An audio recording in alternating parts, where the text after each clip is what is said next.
नमस्कार दोस्तों, स्वागत है आपका इंडिया वॉइस देख रहे हैं आप। मैं हूं आपके साथ शिवम सोनी। यूपी में निकाय का शोर जबरदस्त सुनाई दे रहा है। निकाय को लेकर राजनीतिक दलों ने अपनी अपनी कमर कस ली है। वहीं बीजेपी इस दौरान फुल एक्शन मोड में दिखाई दे रही है। बीजेपी ने शहर सरकार के दंगल को जीतने के लिए 25-25 जिलों की अपने दोनों डिप्टी सीएम को जिम्मेदारी सौंपी है। वहीं आवारा पशुओं के मुद्दे को लेकर निराकरण की कवायद में भी बीजेपी जुटी है और ये निराकरण की कवायद तेज कर दी है। इसी मुद्दे पर होगी बात। मेहमानों का खास पैनल भी साथ होगा, लेकिन उससे पहले ये रिपोर्ट आप देखिए।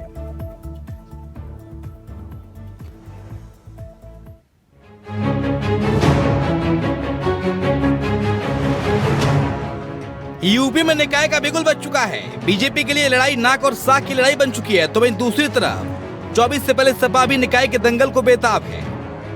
ऐसे में रणनीति को धार देने के लिए बीजेपी और सपा पूरी तरह से जोर आजमाइश में जुटी है, मगर सबसे तेज चुनावी रफ्तार बीजेपी की दिख रही है। संगठन के स्तर पर पार्टी ने जिस रणनीति के तहत रण में जोर आजमाइश शुरू की, वो अब देखिए। बीजेपी ने निकाय चुनाव से पहले अपने दोनों डिप्टी सीएम को 25-25 जिलों की जिम्मेदारी दी है। यानी दोनों डिप्टी सीएम के कंधों पर पूरी जिम्मेदारी होगी। गांवों में बीजेपी की सरकार बनाए इतना ही नहीं, बाकायदा दूसरे जिलों में भी योगी सरकार के दूसरे मंत्रियों को जिम्मेदारी दी गई है। निकाय चुनाव को लेकर सभी दलों के बीच गहमा गहमी काफी तेज हो चुकी है। लगातार रणनीति बनाने का दौर जो है वो चल रहा है। इसी के चलते भारतीय जनता पार्टी लगातार बैठकों के साथ साथ सभी जिलों को लेकर अपनी अपनी रणनीति को बना रही है। और इसी के चलते अब बीजेपी की तरफ से यूपी के दोनों डिप्टी सीएमओ को 25-25 जिलों की निकाय चुनाव में जिम्मेदारी दी गई है। इसके अलावा बाकी जिलों में भी अलग अलग मंत्रियों को जिम्मेदारी दी गई है। साफ तौर पर भारतीय जनता पार्टी जानती है कि निकाय चुनाव के जरिए उसका किस तरीके से फायदा उठाना है और जो नतीजे होंगे वो आने वाले लोकसभा चुनाव में किस तरह उसको मदद पहुंचाएंगे। वहीं अगर मुद्दों की बात करें तो निकाय चुनाव में चुनावी मुद्दे प्रभावी रहने वाले हैं। सबसे बड़ा मुद्दा बन सकता है आवारा पशु, जिसको लेकर बीजेपी ने रणनीति बनाई है। सरकार ने सूबे के सभी 75 जिलों में नोडल अफसरों की तैनाती की है। ये अधिकारी जिलों में जाकर गौ संरक्षण की स्थिति देखेंगे, उसकी रिपोर्ट तैयार कर पशुधन विभाग को सौंपेंगे। हालांकि बता दें कि सूबे में विपक्ष की कई बार आवारा पशुओं और गौवंश को मुद्दा बनाता आया है और आवारा मवेशियों के चलते सड़क हादसे भी देखने को मिलते रहते हैं। आवारा पशुओं को लेकर जिस तरह से प्रदेश के मुख्यमंत्री योगी आदित्यनाथ ने कहा है कि सारे अधिकतर आईएएसओ की ड्यूटी रहेगी, जिलों में जाएंगे आवारा पशुओं को हटवाने के लिए, उनकी संरक्षण गृह बनाने के लिए। तो इस तरह के आदेश उन्होंने कई बार दे रखे हैं। यहाँ के आईएएस उनकी बातों को सुनते कहाँ हैं। और अमूमन ये है कि बात केवल जनता को बताना और चुनाव के मद्देनजर इन बातों को रखना कि अब निकाय चुनाव है तो एक बात कह दो कि आवारा पशुओं के लिए हम आईएएस हर जिले में भेजेंगे और जिसके लिए वो संरक्षण घर बनाएंगे वहाँ रखेंगे।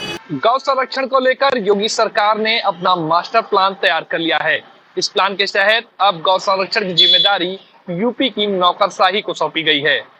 मुख्य सचिव दुर्गा शंकर मिश्रा की तरफ से सभी 75 जिलों में आईएएस अधिकारियों को नोडल के तौर पर तैनात किया गया है।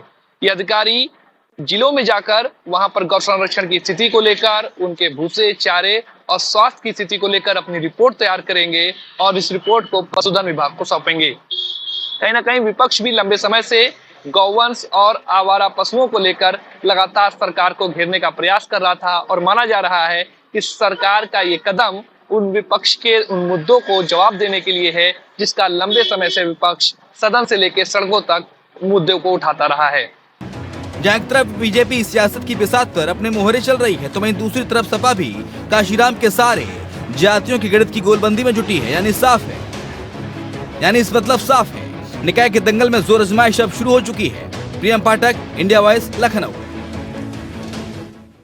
तो चलिए चर्चा पे आते हैं। अभिषेक वाजपेयी हैं प्रवक्ता समाजवादी पार्टी, दीपक सोनकर हमारे साथ प्रवक्ता भारतीय जनता पार्टी और दिलीप यशवर्धन है और जल्दी हमारे साथ दीपक सोनकर होंगे, बीजेपी प्रवक्ता। शुरुआत अभिषेक वाजपेयी जी आप ही के साथ, क्योंकि मुद्दा बना दिया ये समाजवादी पार्टी आवारा पशुओं को लेकर कि आवारा पशुओं से आए दिन हादसे होते रहते हैं, खुले में आवारा पशु घूमते हैं। गौ सेवा की बात करते बीजेपी, लेकिन गाय आवारा सड़कों पर घूम रही हैं। इसको लेकर अब 75 जिलों में नोडल अधिकारी भेजे हैं। आईएएस अधिकारियों को नोडल अधिकारी बनाकर भेजा गया है। यानी कि मुद्दा अब सॉल्व कर दिया बीजेपी ने आवारा पशुओं का। देखिए, आवारा पशुओं का मुद्दा सॉल्व हुआ है कि वैसे ही पेंडिंग रहेगा तो आने वाले दिनों में पता चलेगा। आपको याद होगा कि फिरोजाबाद में एक महिला की बाकायदा 2 सांडों की भिड़ंत में एक डेथ हो गई थी। और आपको याद होगा कि कुछ दिन पहले जब आदरणीय अखिलेश यादव जी दौरे किए जा रहे थे तो बीच रास्ते में गाड़ी रुकवा करके कई सारे पशुओं को हटवाना पड़ा था बीच रास्ते। देखिए, कहने वाली बातें हैं। आपने देखा कि गौशालाओं के नाम पे कितनी भारतीय जनता पार्टी और उनके समर्थक जितने भी लोग थे गौशालाएं ली, लेकिन उसमें भ्रष्टाचार होता रहा। कितनी सारी जितने भी गाय थी वहां पे गौशालाओं में उनकी डेथ हो गई, लेकिन उसके रखरखाव के लिए कोई व्यवस्था नहीं थी, कैसे उनको हटाया जाना है उसके लिए कोई व्यवस्था नहीं थी। और वहीं पे पानी में फेंक दिया गया या गड्ढे में फेंक दिया गया। आसपास के वातावरण भी दूषित हुआ। कितने लोग आसपास के नौलालगंज के सटे हुए गौशाला में कितने लोग बीमार भी हो गए थे वहां से। तो देखने वाली बात यह कि भारतीय जनता पार्टी कहती तो बहुत कुछ है लेकिन करती कुछ नहीं है। गाय हमारी माता है कहती, लेकिन करती कुछ नहीं। वही एक तरफ उत्तर प्रदेश में गाय हमारी माता है का नारा भी दिया जाता है, एक जगह पे भारतीय जनता पार्टी अपने घोषणा पत्र में कहती है कि गायों का जो मांस होगा वो सस्ते दरों पर बेचा जाएगा, दूसरी जगह पर प्रतिबंधित किया जाता है। ये कैसी विडंबना है। एक जगह पे आप कुछ कहते हैं, दूसरी जगह पे कुछ और। नीति आपकी एक होनी चाहिए। आपका जो विजन है वो पारदर्शिता की तरीके से होना चाहिए। आप काम क्या करना है हमको। एक जगह पे आप गौपति करवाएंगे, दूसरी जगह पे गौ बचाएंगे। आपको देखना पड़ेगा कि लोगों को सहूलियत कैसे दे रहे हैं। अगर आप गाय हमारी माता है कहते हैं तो उसका उदाहरण भी दीजिए। पूरे देश में होना चाहिए कि नहीं होनी चाहिए सारी चीजें। ये दोहरे चरित्र का मापदंड हटाना पड़ेगा, ये दूषित मानसिकता हटानी पड़ेगी आपको। इन सब चीजों को हमको देखना पड़ेगा कि गाय हमारी माता है तो हमको मानना पड़ेगा और उसके लिए कई सारे सख्त कदम उठाने पड़ेंगे। कई जगह पे भूसा नहीं है, कई जगह पे और भी पानी नहीं है। जहां पे पानी है वहां पे नहीं। आप ये कहना चाह रहे हैं अभिषेक बाजपेयी साहब कि चुनाव में निकाय का ये मुद्दा बन रहा है इसलिए अब गायों की याद आई है सरकार को, इससे पहले गायों की याद क्यों नहीं आई? बिल्कुल ठीक बात है, इसमें कोई गुरेज नहीं है। सीधे लफ्जों में आप ये भी कह सकते हो। ठीक है। लेकिन सर वो कह रहे हैं कि हम अपने दोनों डिप्टी सीएम को भेज रहे हैं 50 जिलों के अंदर। 25 जिलों में 25 जिले में केशव प्रसाद मौर्य जाएंगे, 25 जिलों में ब्रजेश पाठक जाएंगे। निकाय चुनाव को लेकर रणनीति बनाई जाएगी। समाजवादी पार्टी का क्या रोल है, क्या रणनीति है सर, क्या भूमिका तैयार किया? आपको याद दिला दूं कि आदरणीय स्वतंत्र देव सिंह जी की ससुराल पट्टी में जगह वहां पे जहां पे दाह संस्कार किया जाता है वहीं से सटा हुआ गौशाला चलाई जाती है। उसी में ही छोटा सा एक बैरियर उठाया हुआ है, एक पार्टीशन दिया गया, बाकी वहीं पे गौशाला चलती है। तो जहां पे दाह संस्कार होता है वहीं पे गौशाला ही चल रही है। दोहरे मानसिकता की पार्टी है और हमेशा दोहरा चरित्र की अपनाती है। इसलिए आदरणीय मुख्यमंत्री जी ने जो आदेश दिए हैं सारे आदेश दरकिनार हो जाएंगे आने वाले दिनों में, आप देखेंगे। ठीक है। दिलीप यशवर्धन सर, क्या लग रहा है शहर सरकार में इस बार कौन बाजी मारेगा? क्योंकि बीजेपी की तैयारी तो फुल है। बीजेपी ने दोनों डिप्टी सीएम को भेज दिया है 25 जिलों में। बाकी के जो जिले बचे हैं 25 जिले, उनमें अलग अलग मंत्रियों की ड्यूटी लगाई गई है। और ऐसे में गोवंशों को लेकर भी सरकार सजग नजर आ रही है और 75 जिलों में नोडल अधिकारी तैनात कर दिए IAS लेवल के। ऐसे में बीजेपी की रणनीति से क्या लगेगा? क्या 2024 के मद्देनजर बीजेपी हो या फिर समाजवादी पार्टी इस चुनाव में जोर आजमाइश कर रही है? क्या 2024 का सेमीफाइनल के तौर पर उत्तर प्रदेश में से देखा जा रहा है या देखा जाना चाहिए? क्या सेमीफाइनल के तौर पे नहीं देखा जाना चाहिए शिवम हाँ, जी, क्योंकि नगर निकाय के चुनाव और लोकसभा के चुनाव में जमीन आसमान का फर्क होता है। हाँ। और जो मुद्दे होते हैं उन मुद्दों का आपस में कोई तालमेल नहीं होता है। जानवरों को सड़क से हटाना, नाली की गंदगी साफ करना, साफ पानी देना, ये लोकल मुद्दे हो सकते हैं लेकिन ये लोकसभा के मुद्दे नहीं हो सकते हैं। और जो सड़कों से जानवरों को हटाने की कवायद अब सरकार ने शुरू करी है, अच्छी बात है, इसका स्वागत है, इसमें कोई बुरी बात नहीं। अगर आवारा पशुओं को हटाया जा रहा है, उनको शेल्टर होम में रखा जा रहा है, मंत्रियों की ड्यूटी लगाई जा रही है, IAS अफसर को नोडल ऑफिसर अपॉइंट किया जा रहा है, इसमें कोई बुराई नहीं है। सवाल ये जरूर खड़ा होता है कि ये कवायद इलेक्शन के टाइम पर ही क्यों? स्पेशली जब नगर निगम के चुनाव आने वाले हैं, ये नगर निगम का, ये स्पेसिफिक नगर निगम का मुद्दा है। अगर छुट्टा पशु घूम रहे हैं शहर के अंदर सड़कों पे तो ये नगर निगम का, लोकल बॉडी का मुद्दा है, ये लोकल चुनाव का मुद्दा है। तो लोकल चुनाव के समय ही इतना ज्यादा मुस्तैदी दिखाने का मतलब है कि आप जनता को ये संदेश देना चाहते हैं कि इलेक्शंस आ गए हैं और सरकार इलेक्शन मोड में आ गई। हालांकि भारतीय जनता पार्टी हमेशा इलेक्शन मोड में रहती है, इसमें कोई दो राय नहीं है, लेकिन वो मुद्दे जो अक्सर गरमाया करते हैं, जिन पर अक्सर टीवी में भी डिबेट्स होती हैं, पेपरों में न्यूज छपा करती है, जान माल को हानि हुआ करती है, जानवरों का मुद्दा, वो जानवरों का मुद्दों को लेकर के अब सरकार ने जो पॉलिसी बनाई है, ये पॉलिसी इलेक्शन के टाइम पर है, तो जाहिर सी बात है कि जनता को एक पॉजिटिव संदेश देने की कोशिश है। और 2024 के जो चुनाव हैं वो इस लोकल चुनाव से कनेक्टेड जरूर है, क्योंकि जनता का रुझान आपको पता चल जाएगा। और लोग शहरों के चुनाव भी होने, मेयर भी चुना जाना है और आपका अध्यक्ष भी चुना जाना है लोकल बॉडीज का, तो आपको ये पता चल जाएगा कि शहर की जनता का और गांव की जनता का रुख किस तरफ है। और भारतीय जनता पार्टी के लिए तो चैलेंज है, क्योंकि वो सत्ता पे काबिज है। विपक्ष के लिए भी अपना टेस्ट हो जाएगा कि जनता के अंदर इनकी एक्सेप्टेबिलिटी कितनी ज्यादा है। विधानसभा चुनाव में जो वोट परसेंटेज इनका बढ़ा था, वो क्रेज जनता के बीच में भी मेंटेन्ड है कि नहीं मेंटेन्ड है, ये भी समाजवादी पार्टी और अन्य विपक्षी पार्टियों को पता चल जाएगा। और लोकसभा में उसी तरह के नतीजे आपको देखने को मिलेंगे कम। ठीक है, हमारे साथ दीपक सोनकर भी जुड़ गए, लेकिन अभी तक उनके पास आवाज हमारी नहीं जा पा रही है, उनसे भी संपर्क साधने की कोशिश करेंगे। लेकिन अभिषेक बाजपेयी साहब, अभी हाल ही में मैनपुरी और खतौली समाजवादी पार्टी जीती है और आपका मॉरल भी वाजिब है कि हाई होगा, बूस्टअप होगा, लेकिन सर 16 निकायों में से आपकी एक भी निकाय पर आपका कब्जा नहीं है नगर निगम में, 16 नगर निगम में से। इसको आप कैसे देखते हैं? इस बार कितनी नगर निगम जीतने का दम भर रही है समाजवादी पार्टी? तो देखिए, बिल्कुल ठीक बात कह रहे हैं, लेकिन हम अभी जो हमारा फोकस है लोकल मुद्दों के साथ साथ हम देश के हित में हम जो काम कर सकते हैं वो सारे हितों को हम देख रहे हैं। जितने भी जनता जनार्दन से जुड़े हुए मुद्दे हैं उन मुद्दों पे हम काम कर रहे हैं। आप देख रहे हैं कि आदरणीय बाबा भीमराव अम्बेडकर जी ने जो नारा दिया था, सामाजिक परिवर्तन का जो नारा दिया था, उस नारे के अनुसार काम भी कर रहे हैं और उन पे आगे बढ़ रहे हैं। 14 अप्रैल से आप देखिए कि हमारे बाकायदा एक रैली निकल रही है, हमारी यात्रा निकल रही है और आदरणीय धर्मेंद्र यादव जी उसका झंडा दिखा करके बाकायदा उसको अगुवाई करके उसको आगे बढ़ाएं, क्योंकि जो देश बचाओ देश बनाओ का जो नारा है उसी नारे के अनुसार हम आगे बढ़ रहे हैं। चाहे नगर निगम से लेकर के नगर पालिका से लेकर के हर एक जगह पे हम उस पैमाने को देखते हुए जनगणना से लेकर के आरक्षण से लेकर के नाली के मुद्दे से लेकर के सुरक्षा के मुद्दे से लेकर के स्वास्थ्य मुद्दे से लेकर के बेरोजगारी के मुद्दे, हर एक मुद्दे को हम देखेंगे, चाहे वो हमारे लोकल मुद्दे हो चाहे हमारे नेशनल के मुद्दे, क्योंकि सारे इंटरकनेक्टेड, जैसे अभी दिलीप भाई ने बताया, सारे इंटरकनेक्टेड मुद्दे, तो उन्हीं मुद्दों को हम लेकर के आगे। लेकिन सर मुद्दे तो आप बताने की कोशिश करते हैं, आप गिनाते हैं जमीन पर, लेकिन सर जनता आपके मुद्दों को स्वीकार क्यों नहीं कर पाती? दिक्कत यह है। नहीं, ये तो देखने वाले के ऊपर है। जैसा कि अभी दिलीप भाई ने बताया कि हमारा वोट परसेंटेज बढ़ा हुआ है, ठीक है, तो जनता जनार्दन के बीच एक्सेप्टेबल है। ठीक है, दीपक सोनकर हमारे साथ जुड़ गए। दीपक सोनकर, समाजवादी पार्टी सीधा आरोप लगा रही है 87 सीटें हम जो हारे हैं, तकरीबन 1000 वोटों से नीचे के हारे हैं 87 सीटें। ओके, तो आप उसे हारना कह सकते हो, तो शायद हो सकता है आप खुश हो सकते हैं। हमारे ये लेकिन सर सवाल तो है, जनता देखती है 16 नगर निगमों में से समाजवादी पार्टी किसी भी नगर निगम में नहीं है, 2-3 पे बसपा जरूर है, लेकिन आपका तो एक पे खाता भी नहीं खुल पाया। आज संगठन को आप ही क्या पढ़े लिखे तो फांसी के आने वाले दिनों में पता चल जाएगा हमारा जनता हमें कितना अपना आशीर्वाद दे रही है, प्यार दे रही है, ये पता ही चल जाएगा, क्योंकि हमें पूरा विश्वास है। ओके सर, ठीक है। दीपक सोनकर, प्रवक्ता भारतीय जनता पार्टी, इस वक्त हमारे साथ जुड़ गए हैं। बहुत स्वागत है दीपक जी आपका। दीपक जी, सीधा आरोप समाजवादी पार्टी का विपक्ष का ये कि अब तक योगी आदित्यनाथ को पशुओं की गौवंश की याद क्यों नहीं आई?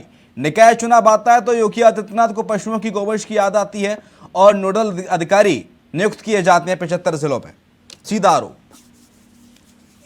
देखिए, जिस तरीके से शुभम जी ये बात है, मुझे लगता है कि गौ सेवा को लेकर के उत्तर प्रदेश के मुख्यमंत्री आदरणीय योगी आदित्यनाथ जी हमेशा सुरत है। हाँ, और इसी को लेकर के ब्लॉक स्तर पर गौ सेवा केंद्र, तहसील स्तर पर गौ सेवा केंद्र और जिला स्तर पर गौ सेवा केंद्र लगातार व्यवस्थित करे जा रहे हैं और उनकी सुरक्षा, उनकी खान पान की चिंता, उनकी व्यवस्थित रहने की चिंता लगातार की जा रही है।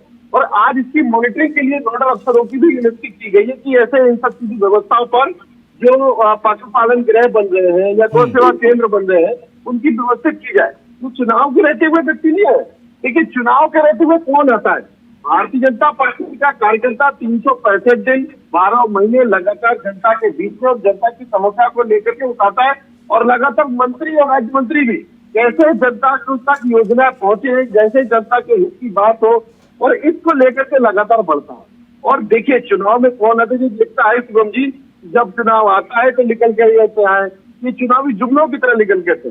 अभी अभिषेक भाई बात कर रहे थे बड़ी बड़ी, और मैं बताना चाहता हूँ नहीं, आवारा पशु तो मुद्दा उत्तर प्रदेश में काफी लंबे समय से रहे हैं दीपक सोनकर, तो चुनाव से पहले जब नोडल अधिकारियों की नियुक्ति की जाएगी तो सवाल तो पूछा जाएगा ना सर कि चुनाव से पहले ही पशुओं की याद क्यों आई, गौवंशों की याद क्यों आई?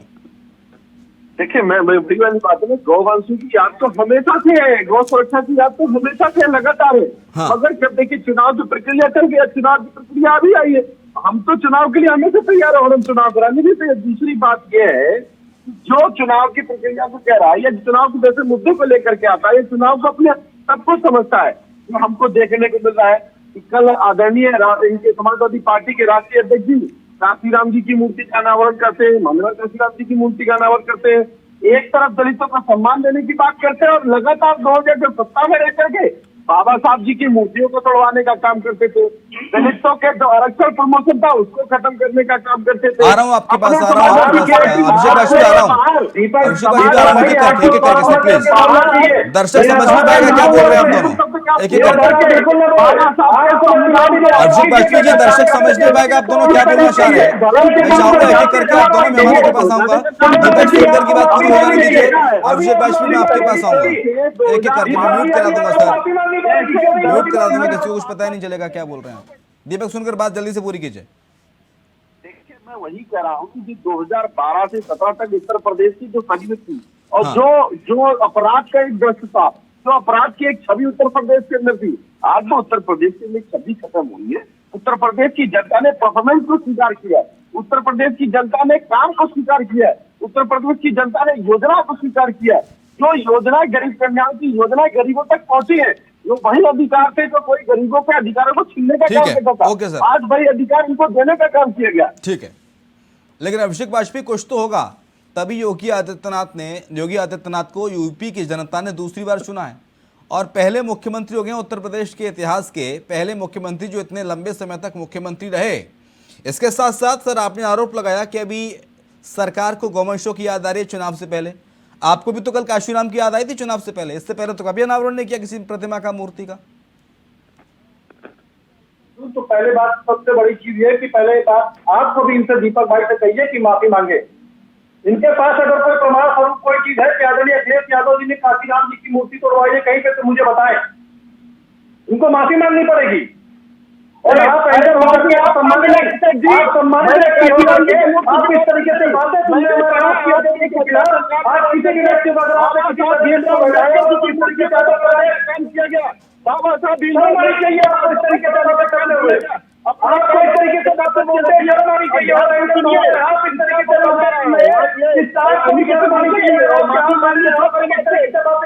तरीके से आप समाज के नाम पर आपको माफी मांगनी पड़ेगी, आपको माफी मांगनी पड़ेगी, आपको माफी मांगनी पड़ेगी, माफी मांगनी आपके नाम से अपने अपराध माफी मांगनी